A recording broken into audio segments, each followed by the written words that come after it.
ดินคำสวรรค์แดนสุดสวยงามสุดสิ้นแสนสี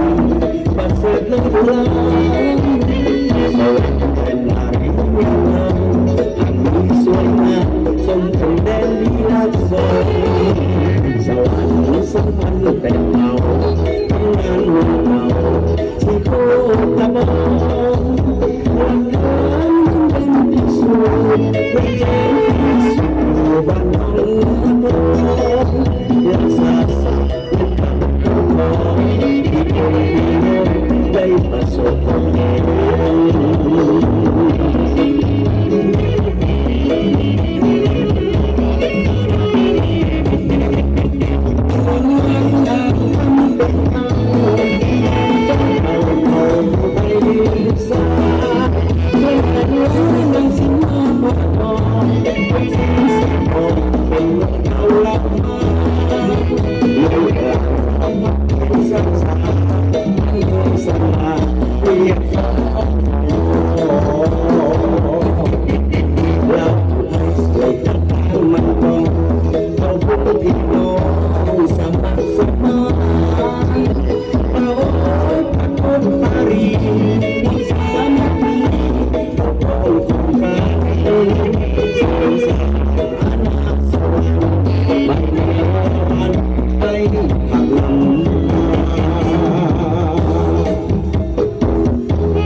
อันดี